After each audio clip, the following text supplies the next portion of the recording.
I just helped the runners qualify for Boston, running only 3 days per week. In this video, I'm going to walk you through exactly how I did it and how you can hit a BQ time without running almost 6 days a week or constantly getting injured.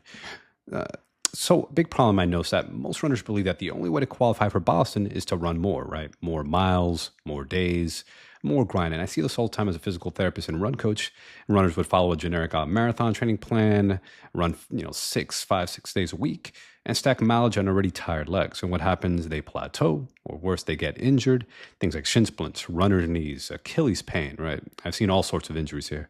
The problem isn't that they weren't working hard. The problem is they were training the wrong way and not having enough recovery days. And if you want to copy this exact 3-day BQ framework and how to structure your training, I'm dropping inside my free school community for runners, a link in the description to join.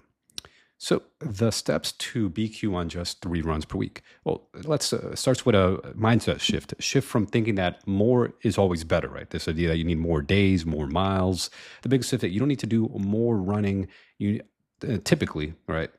You need better training. Instead of just running 5 or 6 days per week, we cut down to 3 runs per week. And just to be clear, there are different ways to train. I'm not saying people can't get results with 5 or 6 days per week. It is possible. Before someone's like, hey, Ray, are you saying I can't run 5 or 6 days a week or 7 days a week? You can. I'm just sharing that it is also possible to run just 3 days a week, to run less and still BQ. Again, there's different ways to train, just as a caveat here. So anyhow, the reason I promote this is because I work as a physical therapist, so many older runners who end up getting injured following these traditional, 6 days per week running plans. So I typically tell them to cut it down to just 3 runs per week. Every run is going to have a job. It's going to be quality runs. Now, if you're qualifying for Boston, this is typically a more intermediate or advanced goal. If you're a complete beginner, unless you have like an athletic background or something, that you've done, multiple sports, etc.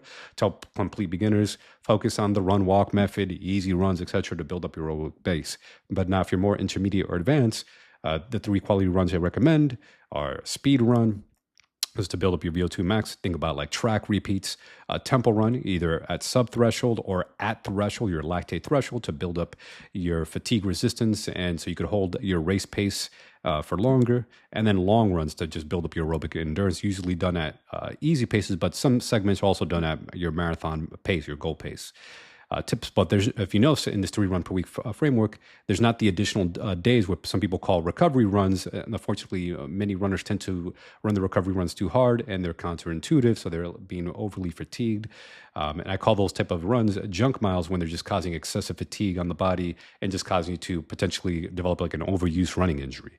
Because running is a high impact sport, right? If your body's not conditioned to it, if you just keep running more and more and more, and if your body's not conditioned to it, or you're just prone to injuries, especially from running, you will develop these overuse injuries, right? So it's not just about getting in a run just because the plan says you have to run 6 or 7 days a week. It's being mindful that, okay, you can still get quality workouts with just 3 runs. Plus 2 days of cross training. So this is where the other days of the week, you'll do some cross training, whether it's walking, incline walking, weighted walking, biking, swimming, rowing, whatever your cross training of choice. But you could actually also further build up your aerobic fitness, your aerobic capacity by doing cross training as well. I've seen this multiple times with my athletes, my runners, without having to necessarily run more. You could run less and then supplement with cross training.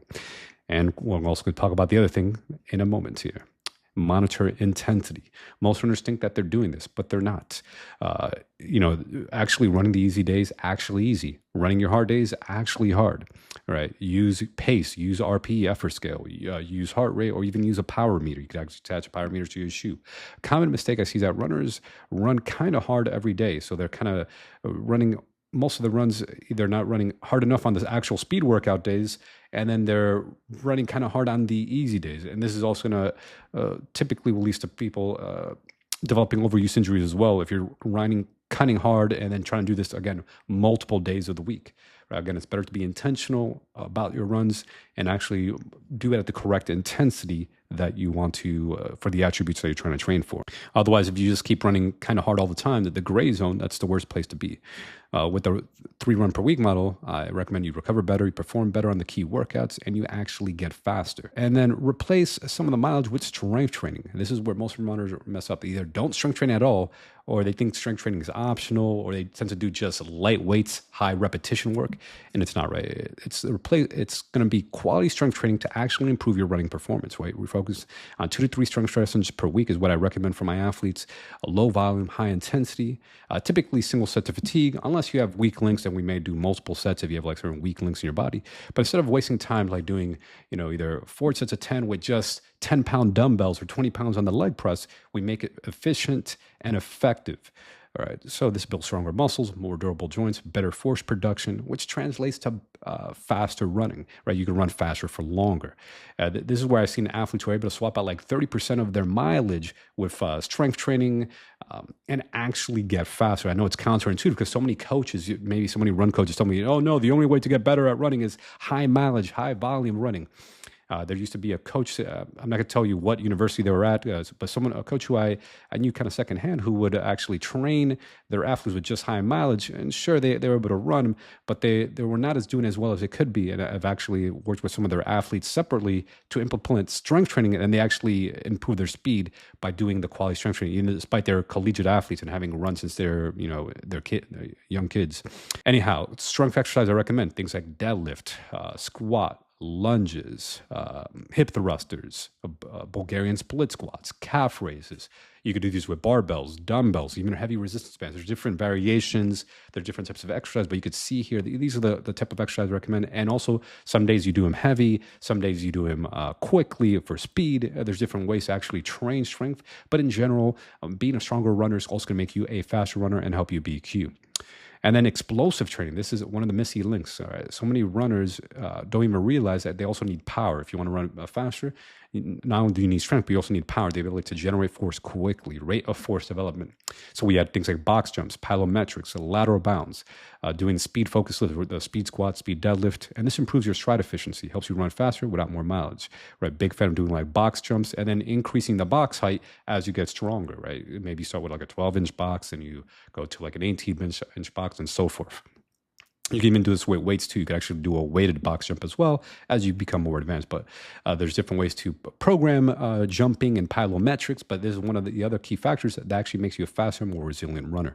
And prioritize recovery like it's part of training. So most runners ignore this, but this is why the 3 runs per week model works. When I've seen if you're constantly tired, you're not progressing, it's usually not that you're not training, that you're not disciplined, it's your recovery, right? So we focus on sleeping at least 7 hours a night, getting true rest days from running, listening to your body, doing mobility training daily, at least 10 minutes per day. And if you're exhausted, don't force to run, right? Swap it out for a cross train and take a rest day.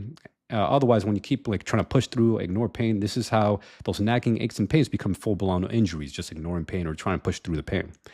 And step 6, run your long run smart, right? Your long runs don't need to destroy you. Most of your long runs should be easy. And then occasionally add some marathon pace segments at your goal pace and progressively build your effort over time. This helps you build your endurance without burning out.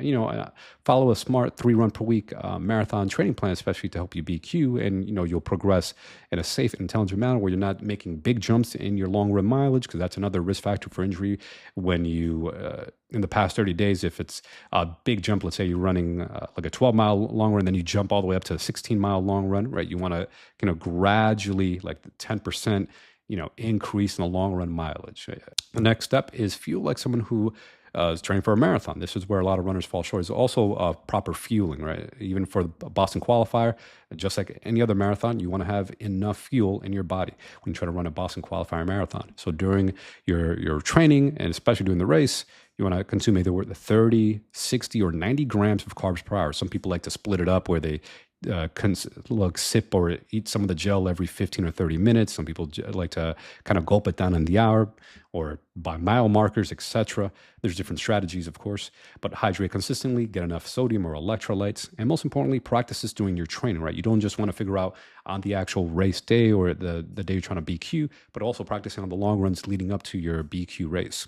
And then to stay injury free, stay consistent. Here's the truth. You don't get faster when you're injured. Everything we just talked about is designed to keep you healthy, consistent, and progressing, because consistent what actually gets you to a BQ, right? If you're dealing with pain or injury, work with a physical therapist, someone who understands runners, to help you get out of that pain or injury. Because if you just keep ignoring that small ache or pain, then it starts getting bigger, festering, and may blow up to a full-blown injury. Sometimes you may even develop a full-on stress fracture. You think you just have shin splints. You keep ignoring it.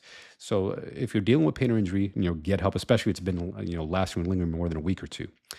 So sample 3 runs per week BQ plan. Monday, you might do strength work with some explosive training. Tuesday, speed intervals like 6 by 1 kilometer repeats. Wednesday, some cross training. Thursday, also strength and explosive training. Friday, some tempo run, maybe 40, 60 minutes. The Saturday, you may rest or do some cross training. And then Sunday, long run, mostly easy with some marathon pace, and maybe in 90 minutes, 150 minutes. You can also do it by mileage, like maybe go for a 12 mile, 14 mile. It depends where you are along the training block or the cycle. There's different ways, either by time or the mileage or the distance, what have you. So what happens when runners follow this type of framework, right? They're able to run faster with less mileage. They stop getting injured as often. They actually enjoy training again. And yes, I've seen runners hit BQ times, even sub 3 hour marathon times, without having to run every single day of the week. So I currently have a few spots open to work with me one-to-one to help you run faster for longer and pain-free. If you're serious about hitting a BQ time without breaking down your body, there's a link in the description to apply. First come, first serve. So in conclusion, more running is not always better. Strength recovery are your unfair advantage. Consistency beats intensity every time. And if you train smarter, you can absolutely hit a BQ even with just 3 runs per week.